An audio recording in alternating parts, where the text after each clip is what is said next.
Good afternoon, ladies and gentlemen. It is 1 p.m., so we are going to call this afternoon's meeting of the Planning Advisory Committee to order. And at this point, I would like to welcome and introduce the newest member of the Planning Advisory Committee, Lee Nguyen. Welcome, Lee. And at this point, I would call for a motion to adopt the agenda. Mayor Elmsley, seconded by Member Willick. All in favor? That carries. Thank you. Is there any declarations of pecuniary interest this afternoon? Seeing none, we will move right into public meeting reports. As required under the Planning Act, a public meeting is being held prior to the committee making a recommendation on these applications. All recommendations that come out of this afternoon will be forwarded to the next regular council meeting on April the 22nd. The purpose of this public hearing is to allow the committee to gather information on the applications before us, to hear those wishing to make submissions on applications, and to allow the committee to ask questions of the applicants, interested parties, and staff. Everyone speaking today is requested to state their name for the public record, and in the interest of time, the committee respectfully asks that you keep your comments to no more than 5 minutes. When the appropriate time comes after the planner makes their presentation, members of the public will be provided an opportunity to speak to any public meeting items on the agenda. At that point, please either unmute yourself and turn on your video, or come to the podium and press the speak button to activate the microphone. So with that, we will move right into item 3.1, Plan 2025-024, an application to amend the Town of Lindsay zoning bylaw 2000-75 at 370 Kent Street West, Lindsay, 1193017, Ontario, Inc. Director Barry, the floor is yours. Thank you, Mr. Chair. So we have an application to rezone the property that we're looking at on the screen here in Council Chambers. And the purpose of the application is twofold. First, to expand the list of permitted commercial uses at the site. And second, to eliminate the existing caps in floor area on certain categories of uses. And this is all to ultimately bring the zoning into conformity with our new Lindsay secondary plan. So by way of a bit of background, prior to the Ontario Land Tribunal order that approved the secondary plan in 2023, the 2000 Lindsay zoning bylaw had been developed to implement the former Lindsay official plan. The former plan was repealed with the Lindsay secondary plan coming into force in 2023. Now, there are two ways to proceed with this type of rezoning exercise. First, a proponent can await the municipally led exercise. We're calling this phase 2 of the city's comprehensive zoning bylaw to consolidate and harmonize the remaining 4 urban area zoning bylaws, now that all 4 of the community secondary plans are in force and effect. So that's option 1 on how to zone properties to get into conformity with the Lindsay secondary plan. The second path forward is to proceed as an individual applicant in advance of the municipal initiative to rezone on a site-specific basis, which is entirely appropriate and an acceptable practice. This second option is the reason for today's public meeting. So pending any new information learned at the public meeting this afternoon that warrants reconsideration, based on our review of the file and following all statutory guidelines, we are recommending that the rezoning application be approved in accordance with the draft bylaw that is presented at Appendix C in the staff report. Though neither the owner, 1193017 Ontario Inc., and that's care of J. Stoller Construction Limited, nor the applicant, registered professional planner Celeste Phillips, Planning Inc., are present for our proceedings this afternoon. They have both had an opportunity to review our staff report, our recommendation and the draft bylaw, and do concur with our staff recommendation for approval. So looking at the first slide, the location map identifies our property here at 370 Kent Street West in Lindsay. The site is located on the north side of Kent Street West. It is west of Angeline Street North. Both of those roads are arterial roads. And we're east of St. Joseph Road, Collector Road. The site is also accessed by Lindsay Transit Services.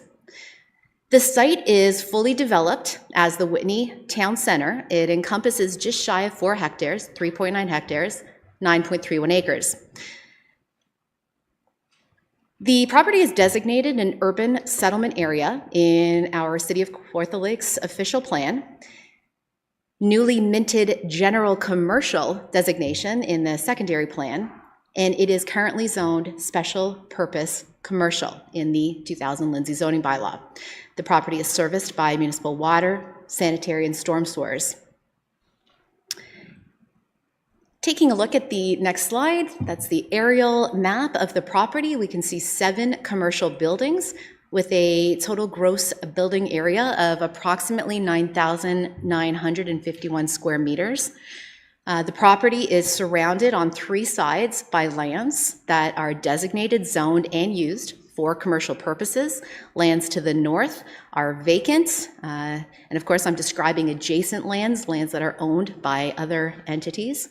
As part of this rezoning application, there is no new construction or further development of the site that is proposed. I'll just spend a few minutes talking about the secondary plan itself.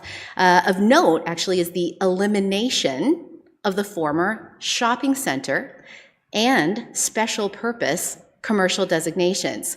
And instead, there's new secondary plan commercial designations, 4 of them.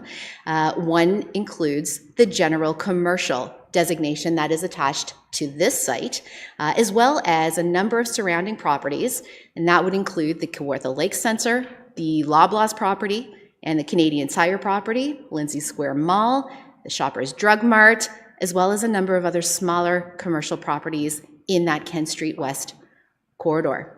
So the new general commercial designation permits a wider range of retail establishments and commercial uses, and I'll name them: convenience retail, retail stores, food stores, offices, personal and professional services, service commercial, automobile service stations, vehicle sales and service, public garages, motels, hotels, eating establishments, home furnishing establishments, financial institutions, building supply centers. Oh my. Other similar uses. Many previous restrictions that were noted in the Lindsay official plan have been eliminated. So turning to the existing Lindsay zoning bylaw from 2000, the SPC, or Special Purpose Commercial Zone, permits a variety of commercial uses. It's a smaller list, but I will take a minute just to go through. Uses include automated teller banking machines, beer stores, specifically by name, eating establishments, general merchandise stores, grocery stores, liquor stores, offices, personal service shops, retail establishments, period. Of note, though, and what I want to emphasize is what is not permitted in the special purpose commercial zone. Currently, that zone prohibits department stores, supermarkets, drugstores, and stores primarily carrying clothing and shoes, financial institutions, and also restricts permitted gross leasable floor areas. Those restrictions in the 2000 Lindsay zoning run counter to the intent of the new Lindsay secondary plan, hence today's rezoning request. So moving to consultations, statutory notice for this meeting was given on March 19th. No comments of concern or objection have been received by any of the commenting agencies or from the public. I understand from speaking with the owner that they fielded a number of general calls, inquiries from industry colleagues, just with questions about the application. To date, staff have not received any written or verbal questions or comments otherwise. I'll conclude with these comments, Mr. Chair. It's our opinion that rezoning in this case is in fact in alignment with the underlying policy framework. It does represent orderly development by expanding the range of employment opportunities. The existing buildings, in our opinion, are well designed, of a high quality, and remain well maintained. This results in an attractive and vibrant commercial use. The Whitney Town Center has existed for over 30 years. It's in an appropriate location for an expanded list of commercial uses. The applicant acknowledges and staff agrees that a successful commercial business contributes to the financial and economic well-being of the municipality on balance. So the proposal does represent good land use planning. It is in accordance with provincial and municipal direction, policies, and regulations. Mr. Chair, staff recommends approval of the rezoning application. And that concludes my presentation. Thank you very much. Committee, any questions of Director Barry? Member O'Reilly? Thank you very much, through you, Mr. Chair. In talking with the owner, is there any reason why they decided to go with the second one, not waiting to go in, going by themselves? And secondly of all, when you mention financial institutions, that includes a bank? Thank you. Through the chair to the member, it does include a bank, that's right. And as for the first question, my understanding is that they've been waiting a long time and they just don't want to wait any longer.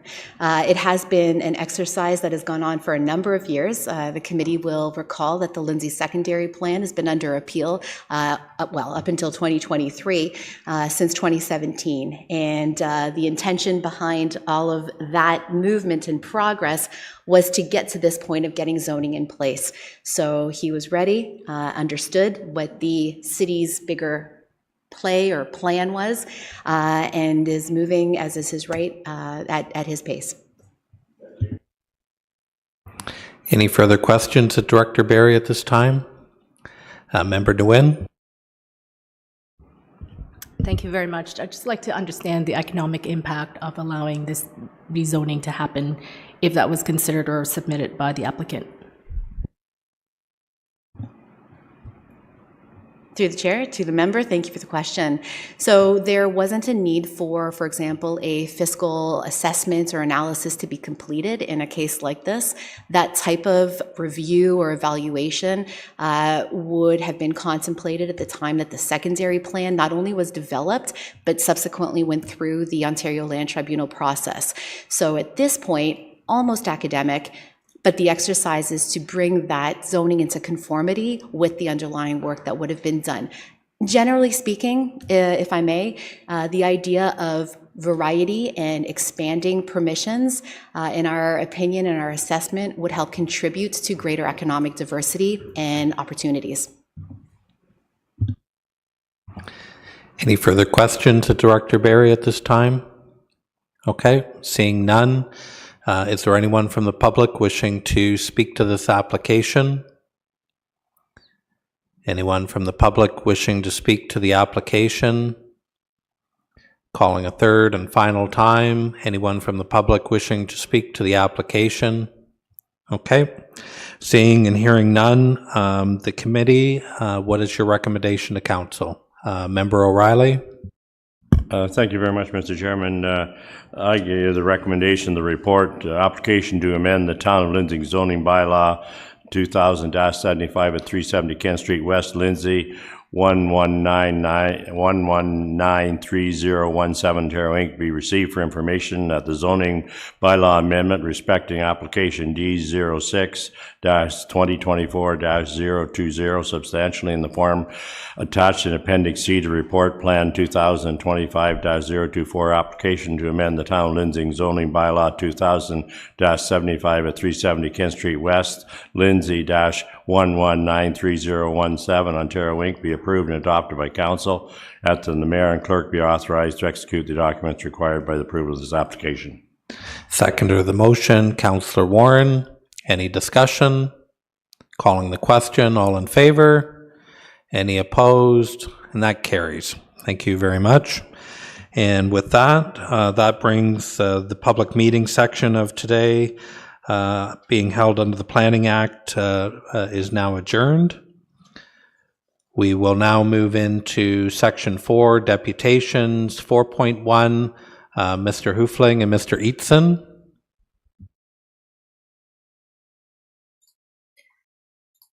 Good afternoon. My name is Jamie Hofling, and I'm a planner with One Community Planning. I'm here this afternoon on behalf of Kevin Duguay, KMD Planning, and his client, Mr. Eatson. We have reviewed the report related to the items later on the agenda for the official plan amendment and zoning bylaw amendment for the subject lands pertaining to those applications.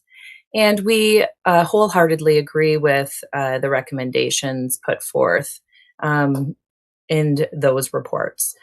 We just also wanted to let the committee know that the archaeological assessment is underway given the change in weather, so that Mr. Eatson may proceed with the site plan as soon as possible following the lifting of the holding symbol, should that be approved today. And I am here if there's any additional questions that may arise as a result of those applications a little later on the agenda. Thank you very much. Thank you. Committee, any questions of the deputant at this point? Everybody good? Okay, great. Thank you. Could I have a motion to receive the deputation? Councillor Richardson, seconded by Mayor Elmsley. All in favor? Any opposed? That carries. Thank you. Correspondence, I believe we have none, Joel. Brings us to item 6, regular and returned reports. Item 6.1, Plan 2025-022, applications to amend the Kawartha Lakes Official Plan and Township of Ops Zoning Bylaw 93-30 at 4 Riverwood Park Road, Lindsay, Eatson Properties, Inc. Mr. Romero, go ahead. Hello, everyone. I'm just going to share my screen now.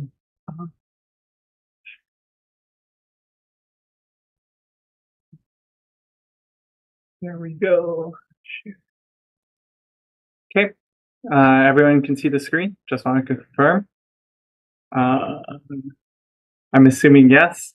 So hello, everyone. My name is Rafael Romero. I'm an urban planner from Dillon Consulting Limited, here on behalf of the City of Kawartha Lakes Development Services Division. Thank you to the applicant for providing their deputation, and to staff, the chair, and the rest of the Planning Advisory Committee for considering this official plan and zoning bylaw amendment application to permit the proposed motor vehicle dealership and self-storage facility. I would like to note that notice for this application was originally given to the landowner, agencies, and departments in accordance with matters of the Planning Act. This is the second appearance at PAC for this application, as this was initially presented in January of 2025. The subject lands as shown on screen are located at 4 Riverwood Park Road and are legally known as 57R 10588, Part 1 to 3, part of lots 2, 5, and 6, registers compiled plan 560, part of lot 15, concession 5, geographic township of Ops. The screen. So the subject lands encompass a total area of 1.99 hectares with frontage onto Ontario Highway 35. The lands are currently vacant, and surrounding uses include commercial uses to the north, rural and vacant commercial lands to the east, commercial to the south and west. The applicant is proposing to rezone and redesignate the subject lands to facilitate the development of a motor vehicle dealership and self-storage facility. The concept plan includes 42 parking spaces for the motor vehicle sales facility and 22 parking spaces for the self-storage facility.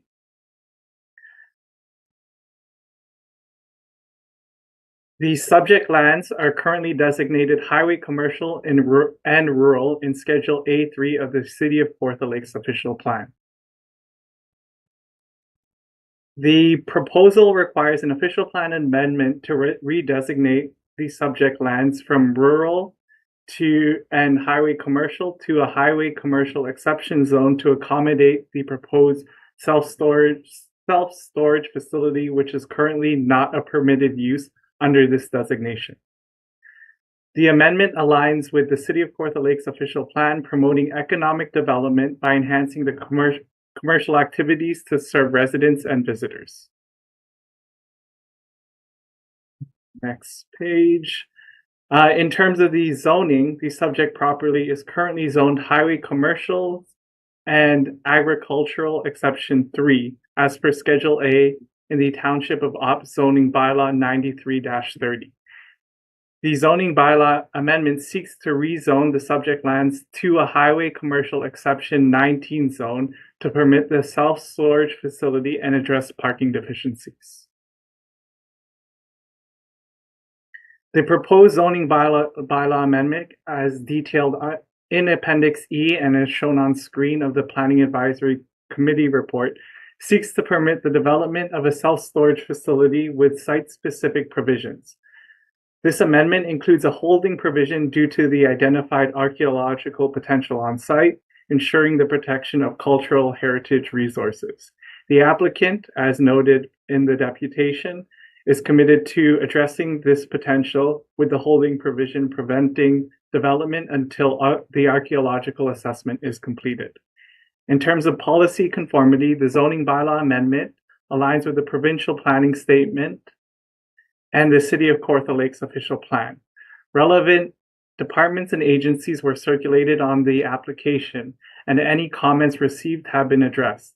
Planning staff are therefore of the opinion that the official plan and zoning bylaw amendment is appropriate, as the proposal promotes the development of underutilized lands, fosters economic growth within the rural economy, and protects cultural heritage resources in accordance with policies of the PPS 2024, the City of Kawartha Lakes official plan, and the Township of Opp zoning bylaw. Finally, as a commercial use, the proposal is subject to site plan control, which will ensure natural heritage features, zoning compliance, and other mitigation measures are addressed appropriately in the detailed design phase. Accordingly, staff recommends that the zoning bylaw amendment and official plan amendment respecting applications D01-2024-009 and D06-2024 024 substantially in the form attached as Appendix D and E to Report Plan 2025-022 be approved and adopted by Council. Finally, I would like to note that the applicant is here to address any questions, and I also make myself available if there are any. Thank you.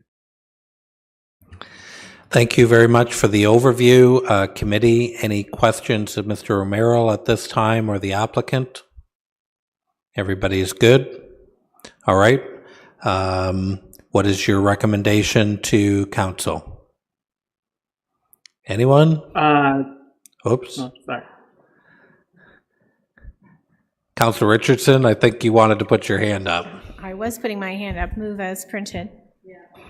Okay, motion from Councilor Richardson that Report Plan 2025-022 applications to amend the Kawartha Lakes official plan and Township of Opp zoning bylaw 93-30 at 4 Riverwood Park Road, Lindsay, Eatson Properties, Inc. be received for information that an official plan amendment respecting applications D01-2024-009 substantially in the form attached as Appendix D to Report Plan 2025-022 be approved and adopted by Council, that a zoning bylaw amendment respecting application D06-2024-024 substantially in the form attached as Appendix E to Report Plan 2025-022 be approved and adopted by Council, and that the Mayor and Clerk be authorized to execute the documents required by the approval of this application.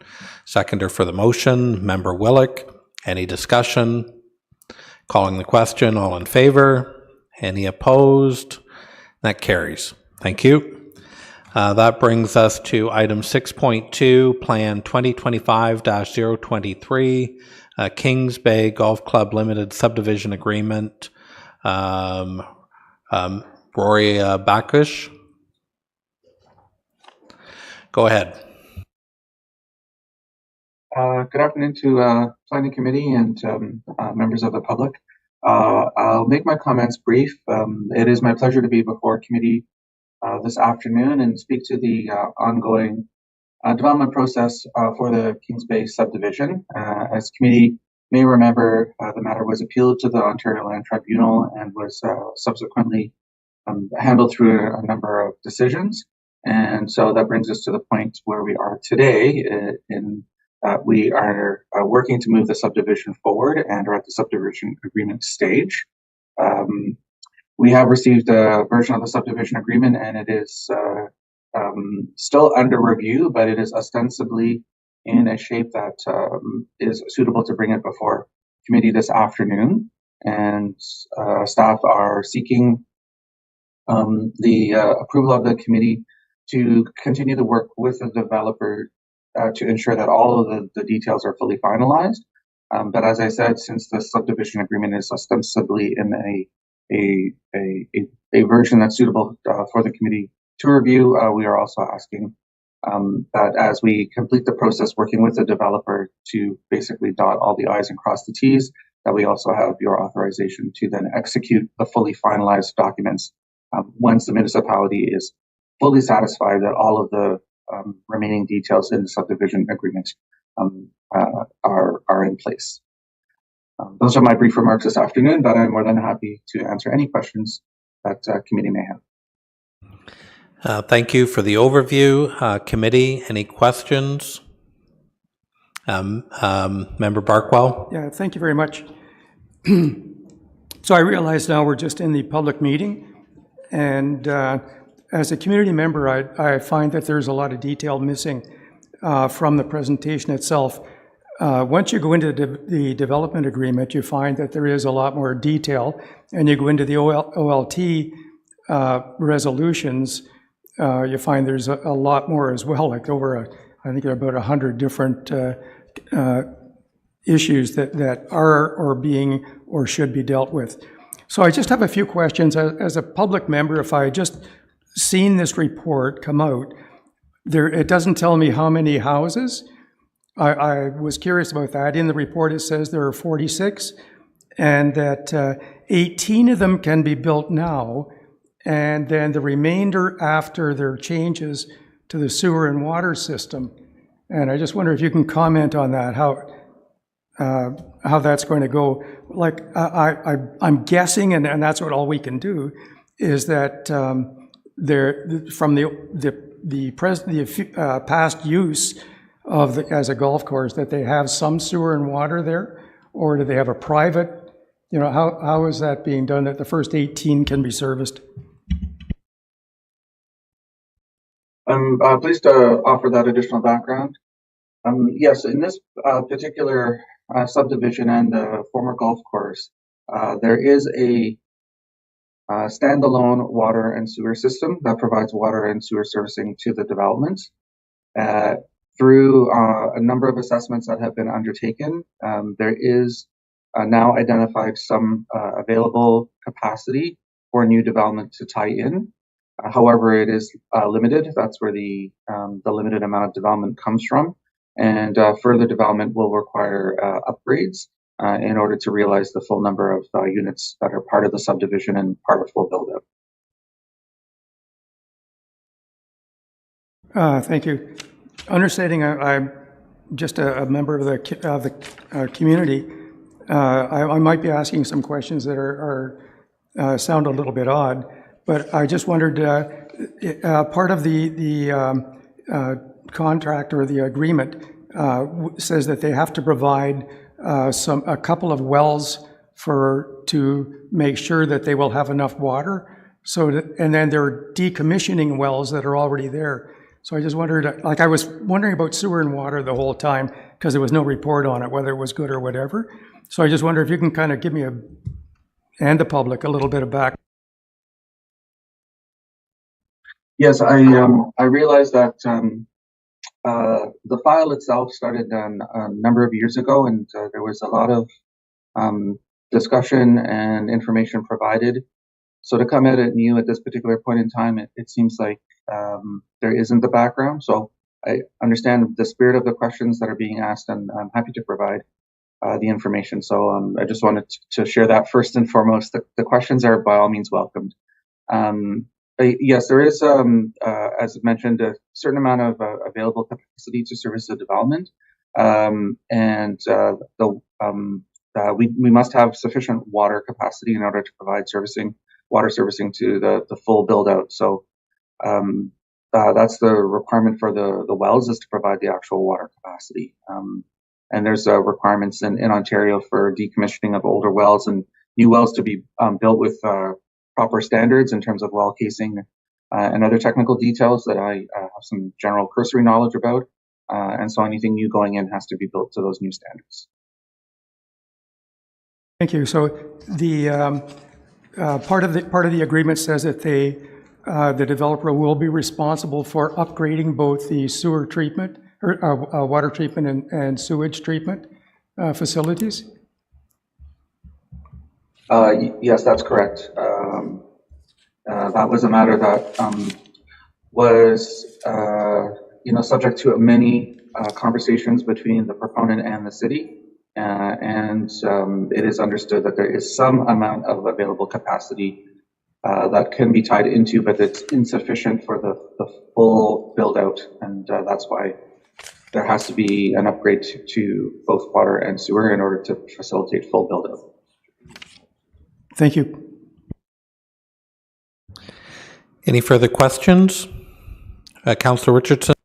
Thank you, through your chair. Thanks very much for the presentation and recognizing that this report is really presenting the working draft of the subdivision agreement. Is there any outstanding technical matters at this time? And if so, can they be resolved?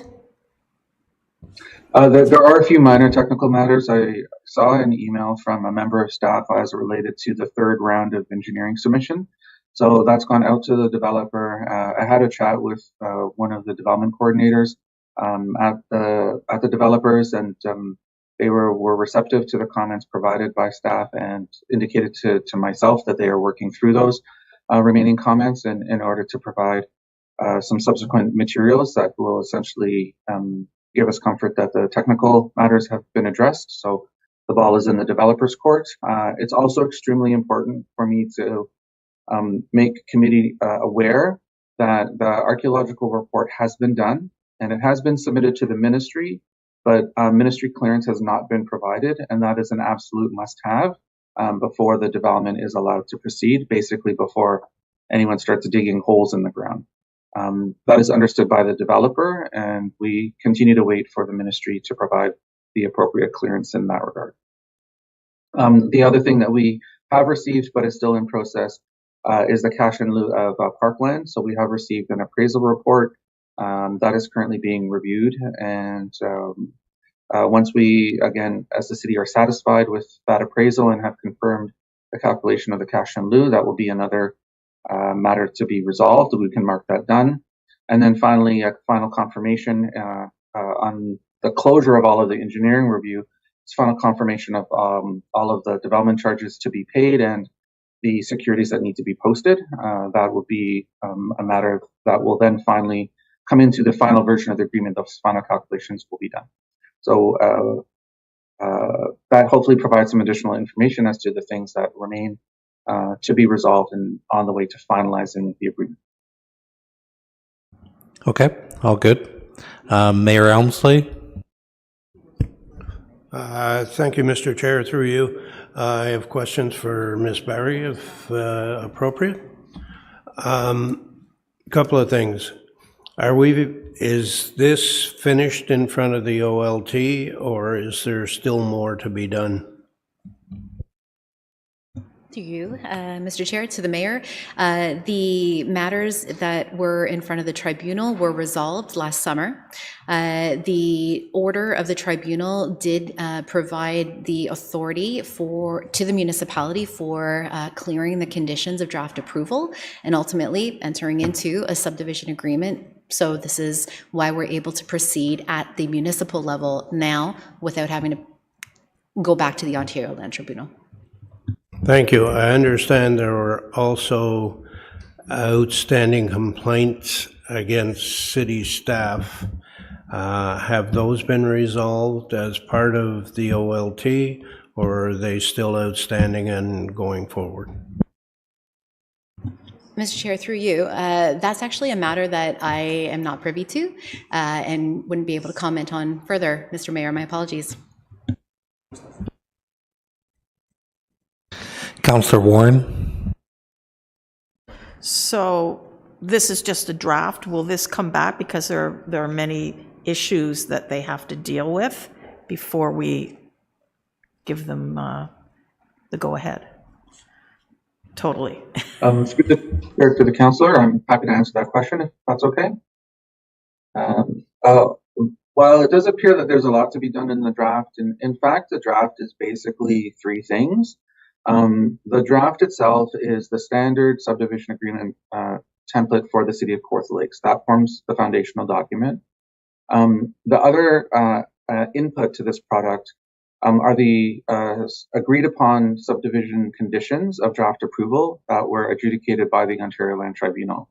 Those have been cast in stone by the tribunal's decision and have been integrated into this document. And so what remains are the matters that I've shared previously. And then it's basically an editorial exercise of making sure that the blanks or the numbers, references to names of documents, names of drawings, and the dates of those particular items that are now on file at the City of Kawartha Lakes that all staff are now satisfied with are properly and accurately referenced. So it's really some nomenclature and some dates and some numbers that remain to be resolved, and those are all extremely technical, in some cases editorial, and that's why I say the document before committee this afternoon attached to the staff report is ostensibly in the form that it will ultimately take. The functional parts of it are in place.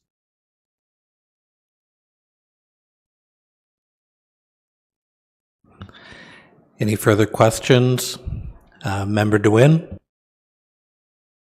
Thank you, Mr. Chairman. I was looking at the site plan agreement in Section 8 default, and just by way of background, I'm a lawyer, so I was kind of like, had the urge to make some addition, but I just thought, and I don't know what is the proper procedure to do this, and perhaps I could be guided, or the applicant could be guided in terms of adding an event of default if they allow their insurance to lapse, unless somebody can tell me that it's covered somewhere else in this Section 8. Director Barry? I would want to take a look and speak with the member a little bit more just to understand the nature of the concern. But I will say that the template that is the base of the subdivision agreement has been vetted through our both in-house and external solicitors. So we are comfortable that our interests are protected through the agreement, but we sort of welcome your lens, so to speak, and happy to maybe go through with a fine-tooth comb with you offline. Member O'Reilly? Just a quick question. In all the reading there, do the Ministry of Environment have to sign off at this at some point too, right? Was that one of the conditions? Or I think that's a yes. Yeah. Maybe through to the chair. My first part of the answer, and please do ask if there's a follow-on question. As it relates to the agreement itself, the ministry does not need to sign off on the agreement. The City of Kawartha Lakes has full carriage of the agreement. And once we are satisfied that all of the dots are dotted and T's are crossed, it's between the municipality and the developer to then execute the document by placing their signatures on it. But again, if there's another question as it relates to the involvement of the ministry on matters related to the actual subdivision itself, please do ask. Mayor Elmsley? Thank you, Mr. Chair. Through you to Ms. Barry. There was concern about the parkland, and I think I heard Mr. Bacchus say that was still unresolved. Is that correct? Are we still dealing with the parkland issue, or are we going forward and it's going to be resolved at a later date? To you, Mr. Chair, to the Mayor. The fundamentals of how cash in lieu of parkland and the exchange of land, the fundamentals of that process have been resolved. That was done through the Ontario Land Tribunal proceedings. What the stage that we're at now is reviewing the appraisal report that has been prepared by the developer for the city's review to see, is it appropriate, is it reasonable, do we agree with its findings, and if we're satisfied, then we can either accept it. If we're not satisfied, we can, we have two areas of recourse. One is to have the document peer reviewed, and the second is to share our thoughts or our questions with the developer, and anyway, both avenues are available to us. Member Nguyen. Thank you. Just to follow up on the mayor's question, will this committee get a copy or get to hear about that report when it comes to payment in lieu of parkland and the appraisal, or is that done by staff? Through the chair to the member, that work is conducted by staff, so that won't be further in front of PAC, no. Any further questions? Okay, Member Barkwell.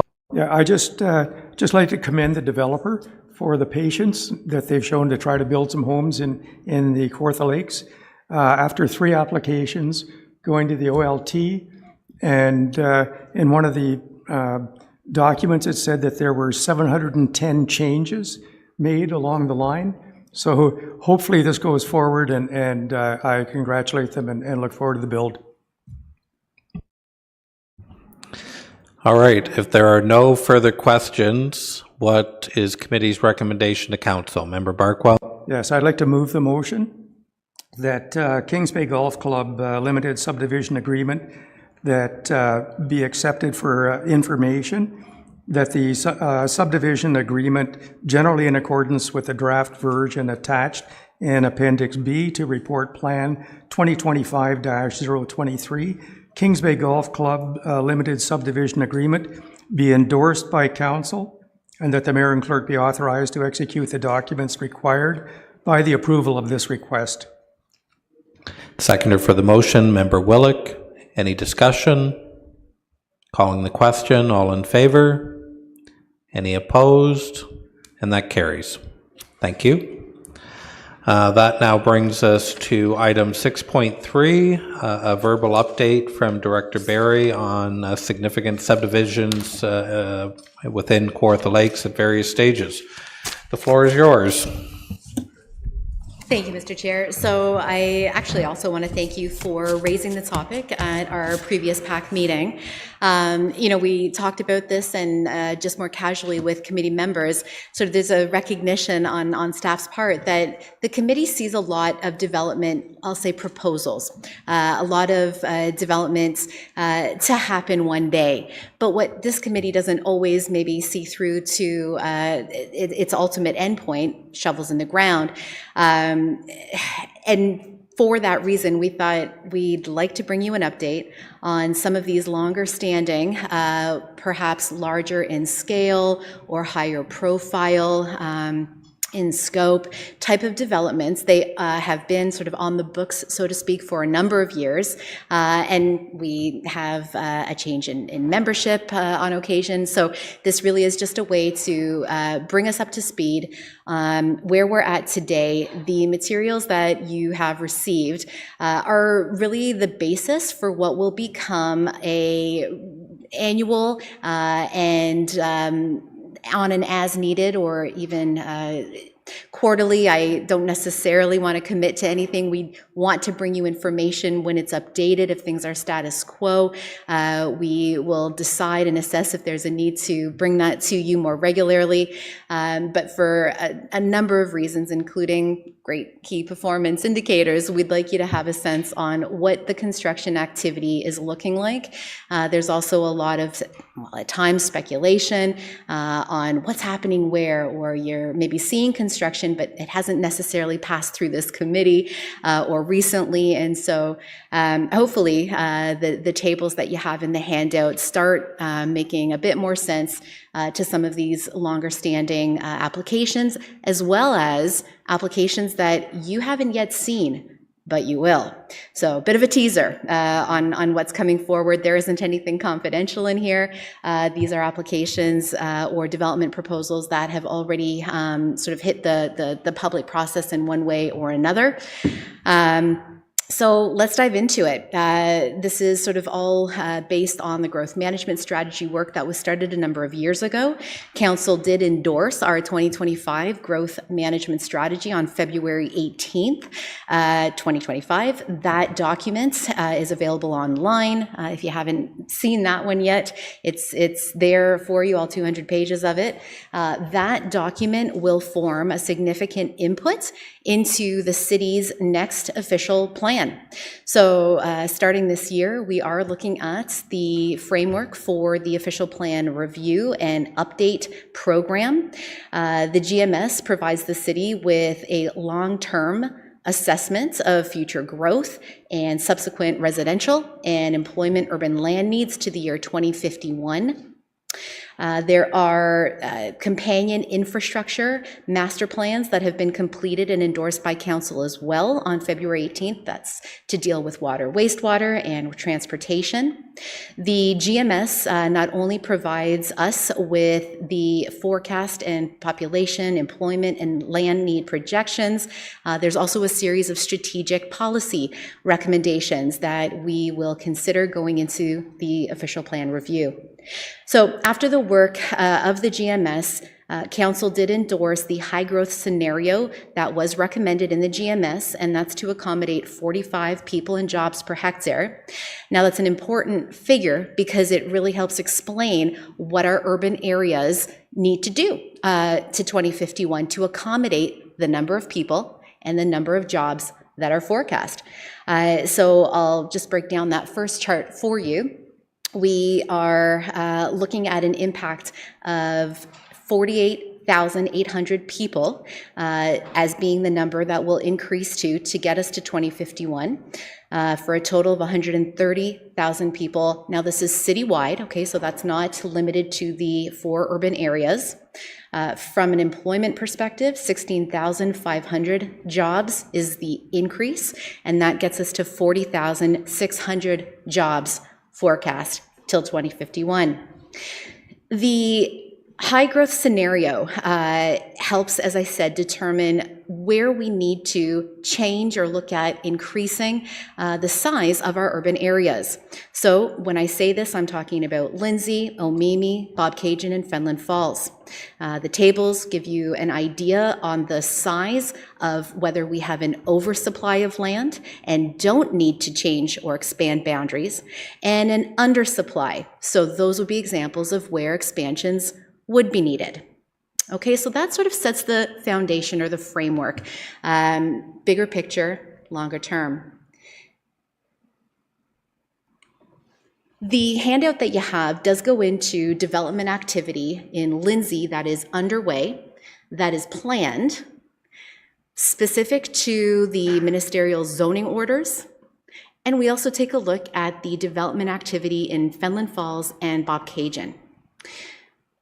What staff are also doing in the background, now that the GMS is completed, and now that we have our sort of sights set on tracking and monitoring how growth is progressing this year, next year, at 5-year intervals, 10, to get us to 2051, it's an important exercise to keep on top of so that we can be able to understand and report back on how we're doing not just in alignment with the projections in the growth management strategy, but how we're doing in terms of alignment with our housing pledge.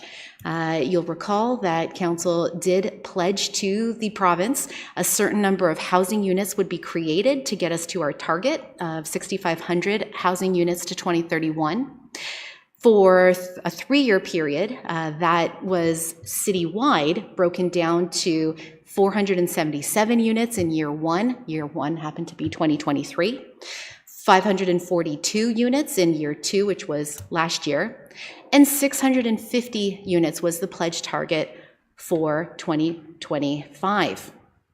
We want to be looking at how our construction and building activity aligns with both the GMS growth forecast as well as the housing pledge, where we're falling short, what the reasons are for that, if there's an opportunity to course correct, look at that, but also fundamentally understanding that at a certain point in that development life cycle or the progression of development, that there's only so much that the city can do.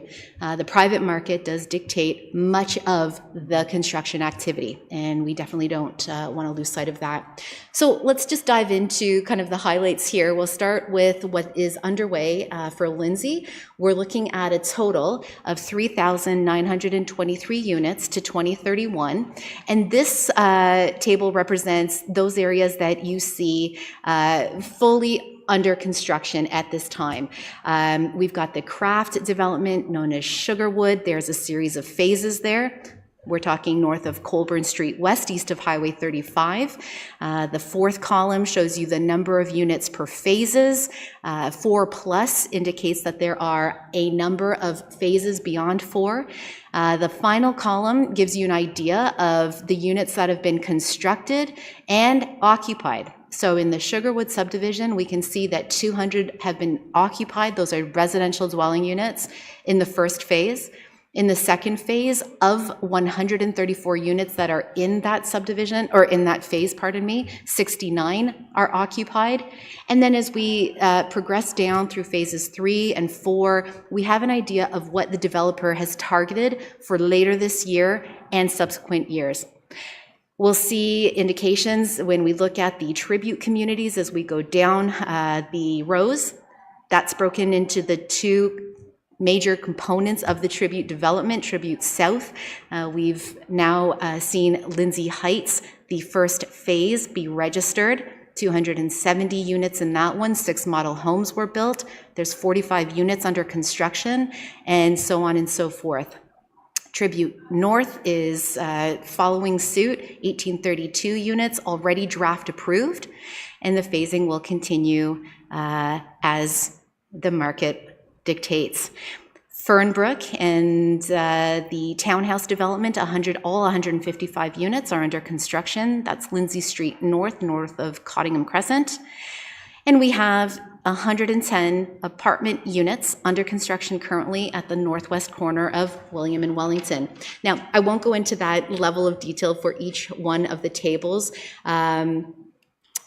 that are in this sort of 3-pager, but just to sort of familiarize yourselves with the layout of the tables, you can maybe be familiar with the names of the developments or the developers from various applications that have come in front of this committee. That's what you see probably in the Lindsay planned table. The second one that follows, 979 units, again, also within the urban settlement area. So that's why we capture this number to 2031. We give you the locations of those, just as a reminder, again, approximate number of units, and where those developments are at in their application life cycle. Things look a little bit different when we proceed into the development activity table for the MZOs. These are MZOs that are located outside of the Lindsay urban settlement area.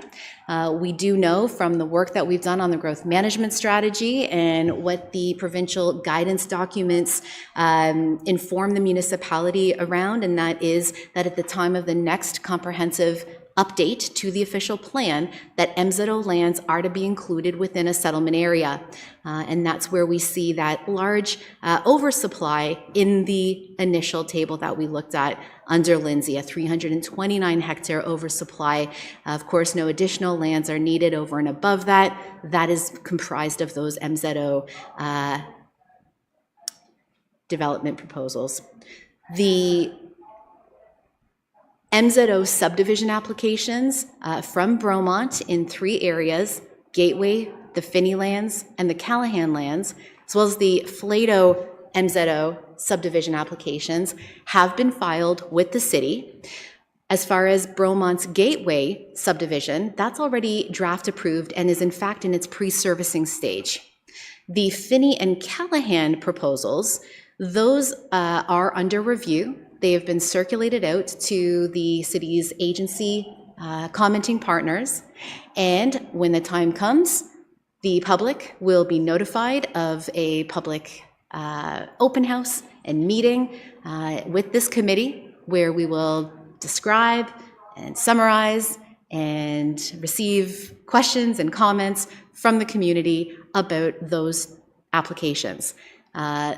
They're under review, they're in process, and will be in front of this committee when the time comes. And the same is true of the Flato MZO applications.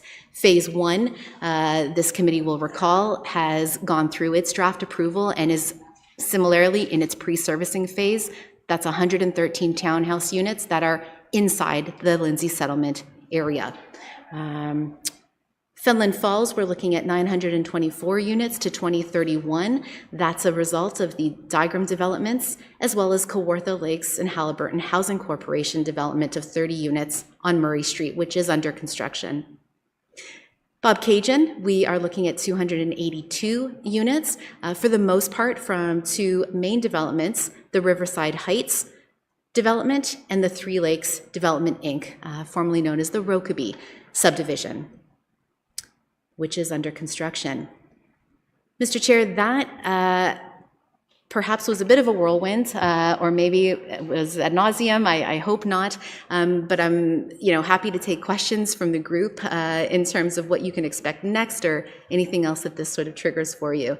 And anything that I don't know, Councillor Warren, we'll direct to Manager Timms. Thank you very much, Director Barry, for putting that together. It's some good information for everybody. So questions, Councillor Warren. Through you, Mr. Chair, I was just wondering, in Bobcaygeon, it's like phase 2 of Arizona Heights. There's another name for it. It's just been sitting there for years. So don't want that to be another Arizona Heights that took, 20 years to build out. So I was just wondering what's happening with that. Thank you, and through you, Mr. Chair. So that development is with the developers right now. They still have to wrap up their design. They're waiting for the market to improve for their sales, and then they'll continue on with their design and get into a subdivision agreement. But right now it's with the development team. So how many proposed dwellings is it supposed to be? Like, maybe it should be on here, I'm not sure. I would have to confirm the numbers. Thank you. Yeah. The document that you have in front of you from the last meeting that we asked for, right? We were just looking for basically a synopsis of the large stuff that's out there. This is by no means anywhere close to all the building that's going on out there, right? But there was so many MZOs around Lindsay, and we're talking developments that are 2,000-3,000 homes that people are asking about, and this committee's has seen a public meeting and not seen where things are. So that's where we are. Councillor Richardson. Thank you, and thank you for that clarification. Really, it's really nice to see this report in front of us, because it gives us a gauge of what's going on in our community. Just one quick question to Director Barry. Under the development activity, we have some pending draft approvals and pending sites. Is that more on our administrative end, or is it a forecast of what's actually happening out there? Because the development world has slowed down significantly in the last year.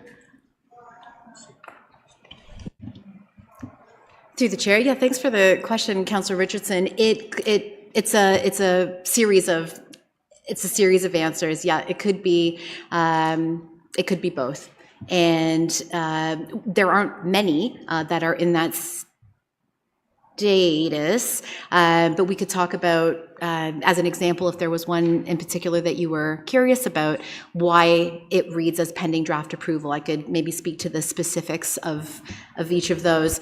Sometimes it's just a matter of where they're at in their application life cycle. So for example, some of the Lindsay planned, that 979 units, I'll take the example of Laz Developments, that's at 139 Verulam Road. So that's pending draft approval.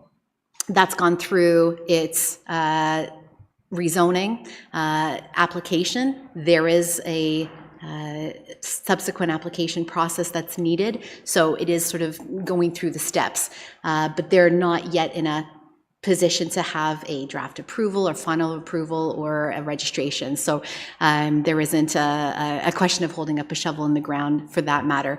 Getting us to this point, though, I will say one of the lags or even delays, as some have referred to it, were because developers also were caught in what's going on with our growth program. So the major municipal growth documents that were underway the past 3 to 4 years, the growth management strategy, the water, wastewater, the transportation master plans really needed to give the city a good baseline to understand where we were at as far as service capacity goes, and then what we could continue to service and what would need to rely on upgrades to facilities and linear infrastructure. Now I really am speaking out of turn. So Manager Timms, hopefully no offense, but that was needed to complete that work to give the developers a good sense of what the future prospects are from the municipal servicing perspective. Mayor Elmsley. Thank you, Mr. Chair, and through you. Could this document be circulated to all of council, please? Mr. Chair, through you, as correspondence on the PAC agenda and minutes, it will be.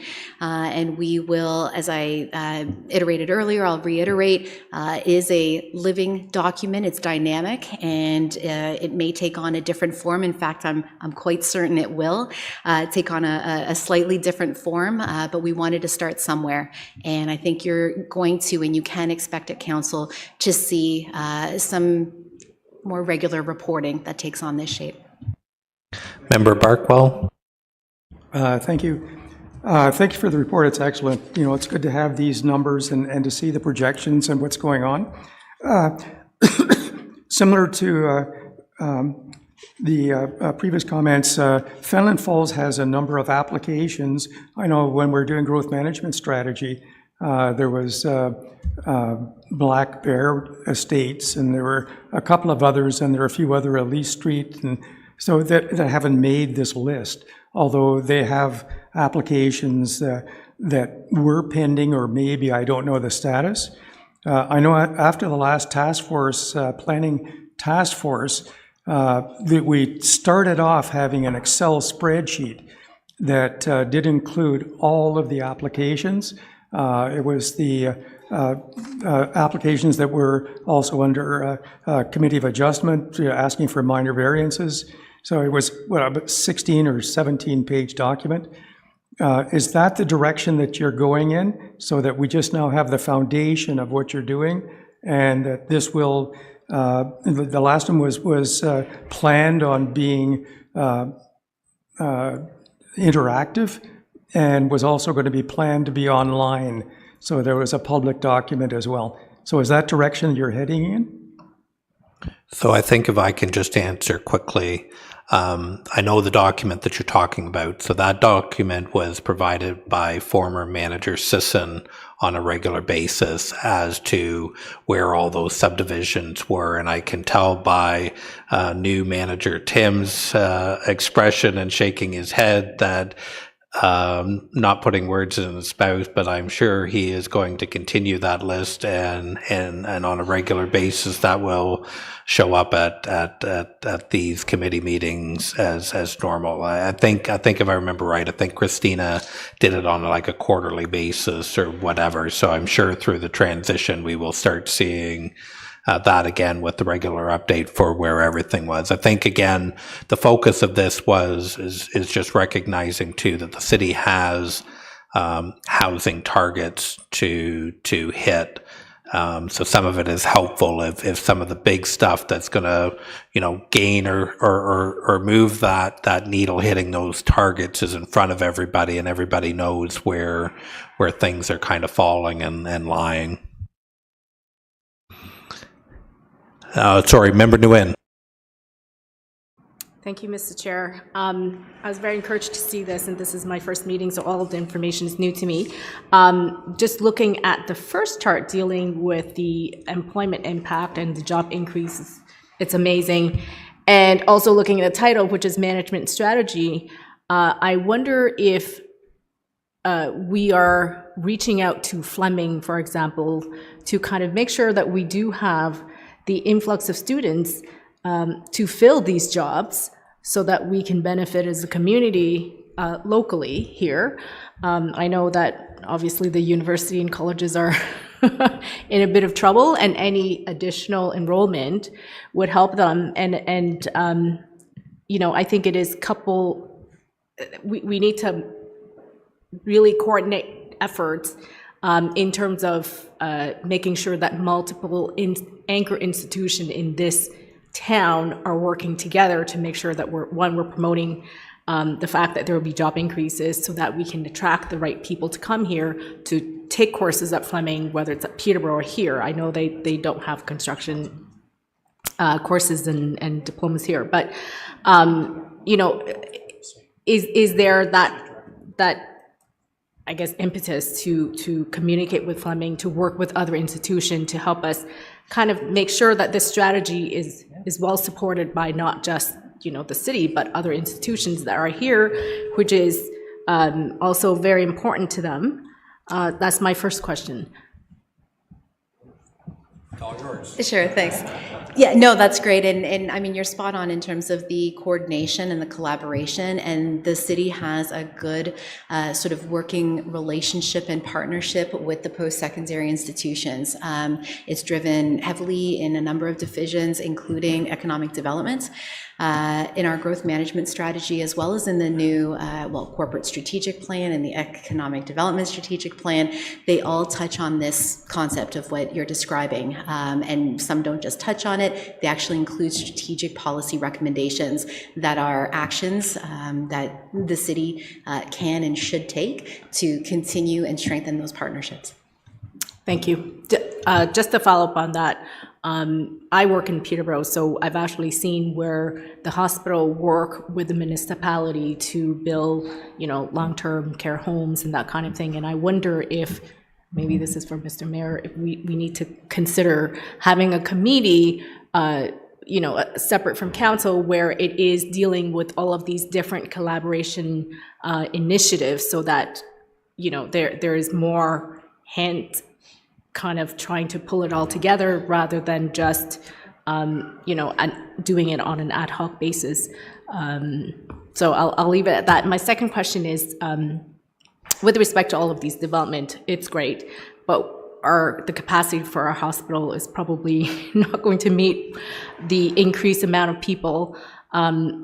So are we also working with the hospital trying to get additional funding from the province for, some master plan within 5-10 years to build a new hospital? So that's part one. Part two is part of these development fees and developments that we are approving. Is it possible, and I honestly don't know, but is it possible somehow to kind of get some kind of soft commitment to funding or contribute to some funding to a new hospital so that we can think about improving our infrastructure, because we're going to need it to support 130,000 people in the community? Mayor Elmsley, would you like to tackle that? Thank you so much. We talk to the hospital on a regular basis. We also meet with the doctors and our MPP. I have had 2 meetings with Minister Jones, I guess Deputy Premier Jones, where this topic has been discussed. And what I've been told is for every hospital in Ontario, there is a plan. and that plan gets rolled out and is reviewed. I believe it's either every year or every 2 years they review it. And as for a commitment, no, we don't have a commitment on that. But I know that Ross Memorial is very active in bringing things forward, as is the healthcare initiative, which Chair Vale also chairs and deals with the doctors in the hospital and the Ministry of Health. So between them all, they are aware of our growth and our commitment to housing, and it's in the province's hands, but every opportunity we have to be in front of them, we do emphasize that we have concerns in that area. Thank you for that. Councillor Richardson. Thank you, through you, Chair. And maybe just to add on to that as well, currently the city is undergoing a new DC strategy, and we're meeting every other week, so that will be coming in July. And it's to, obviously growth pays for growth, and talking about capacity and how it aligns with the GMS. So we're in the throes of that right now as well. So I just wanted to pass that along. Any further questions? Okay, I just have one, and my question was just revolved around the subdivision applications under review. So you had touched on that, that everything's been circulated. Do you have a idea?